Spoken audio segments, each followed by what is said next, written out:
से जी तैयब आगाह कीजिएगा, क्या तहकीकात सामने आई है फैसले में?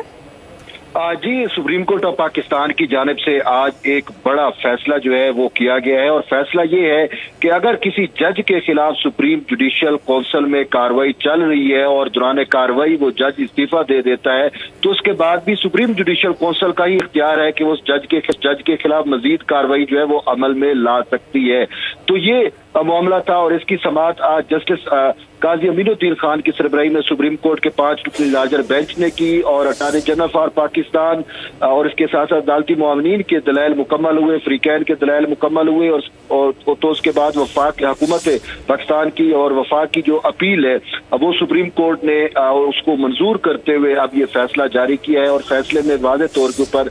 ये कहा गया है कि अगर कोई जज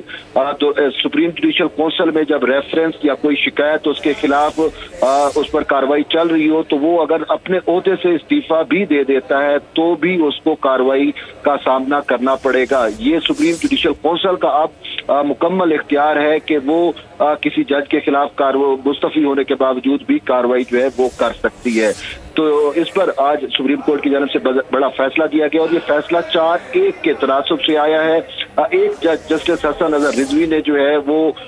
इस पर इख्तलाफ किया है और वफाक की जो अपील थी उसकी मुखालफत की है, लेकिन 4 जजेस की अक्सरियत ने जो है वो वफाक की अपील को मंजूर करते हुए सुप्रीम जुडिशियल काउंसिल को इख्तियार दे दिया है कि अब सुप्रीम जुडिशियल काउंसिल किसी भी जज के खिलाफ कार्रवाई कर सकती है और अगर वो जज जो है वो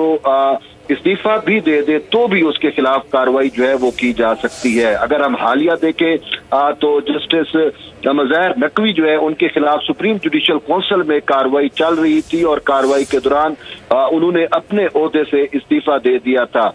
तो उसके बाद अब यानी कि जो ये फैसला आया है उससे अब जस्टिस मज़हर नकवी के खिलाफ जो है वो सुप्रीम जुडिशियल काउंसिल कार्रवाई भी कर सकती है। तो ये मामला जो है वो सुप्रीम कोर्ट ऑफ पाकिस्तान में था तो इस पर आज सुप्रीम कोर्ट ने बड़ा फैसला जो है वो जारी कर दिया है, क्योंकि माजी में इधर ही सुप्रीम कोर्ट में एक मिसाल ऐसी मौजूद है कि एक लाहौर हाई कोर्ट के जज ने इस्तीफा दे दिया था। इस्तीफा देने के बाद सुप्रीम जुडिशियल काउंसिल ने उसके खिलाफ कार्रवाई खत्म कर दी थी। फिर इस सवाल से सुप्रीम कोर्ट के 2 रुकनी बेंच ने जो है ये तय किया था कि अगर कोई जज जो है वो इस्तीफा दे जाता है या रिटायर हो जाता है तो उसके बाद जो है सुप्रीम जुडिशियल काउंसिल उसके खिलाफ कार्रवाई नहीं कर सकती, जिस पर वफाक पाकिस्तान की जानिब से एक अपील सुप्रीम कोर्ट में दायर की गई और ये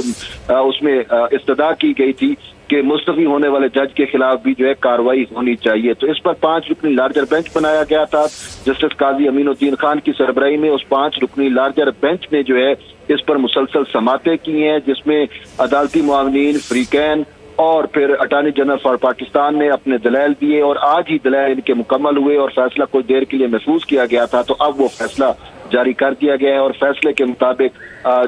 अगर कोई जज अपने ओहदे से इस्तीफा भी दे देता है और सुप्रीम जुडिशियल काउंसिल उसके खिलाफ फिर भी कार्रवाई जो है वो अमल में ला सकती है। अब ये सारा इख्तियार जो है वो सुप्रीम जुडिशियल काउंसिल का है। सुप्रीम जुडिशियल काउंसिल को मुस्तफी होने वाले जज के खिलाफ जो है वो कार्रवाई से कोई नहीं रोक सकता। जी अच्छा, तैयब बलोच ये बताइएगा कि महफूज फैसले की तफसीली रिपोर्ट और तफसीली जितने भी नुकात हैं वो सामने आ गए? जी बिल्कुल, जो तहरीरी नुकात हैं वो भी सामने कुछ देर में जो है वो सुप्रीम कोर्ट ऑफ पाकिस्तान की जानिब से जारी किए जाएंगे। ताहम कोर्ट के अंदर जो है वो जजेस की जानिब से ये फैसला पढ़कर सुनाया गया है और जिसमें वाज़ेह तौर के ऊपर ये कहा गया है कि सुप्रीम कोर्ट का जो 2 रुकनी बेंच का फैसला था उसे कलअदम करार दिया जाता है। तो अब ये लार्जर बेंच का फैसला है जिसमें 4-1 के तनासुब से ये फैसला जारी किया गया है। तो अब इस फैसले के मुताबिक जो है वो सुप्रीम जुडिशियल काउंसिल को इख्तियार दे दिया गया है और सुप्रीम जुडिशियल काउंसिल ही फैसला करेगी कि आया अगर कोई जज जो है वो इस्तीफा दे देता है तो उसके खिलाफ कार्रवाई करनी है या नहीं करनी। तो ये सुप्रीम कोर्ट ऑफ पाकिस्तान की जानिब से जो है ये फैसला जारी किया गया है। तो ये एक बड़ा फैसला है जिसमें नुकात जो है वो खुद जजेस की जानिब से पढ़कर सुनाए गए हैं। ताहम यही फैसला आएगा तो मज़ीद आगाह कर। ठीक है, नुमाइंदा बोलिस तैयब बलोच हमें अपडेट करे थे, आपका बहुत शुक्रिया। इसी के साथ बोल पाकिस्तान से फिलहाल इतना ही। मज़ीद बाखबर रहने के लिए देखते रहिए बोल।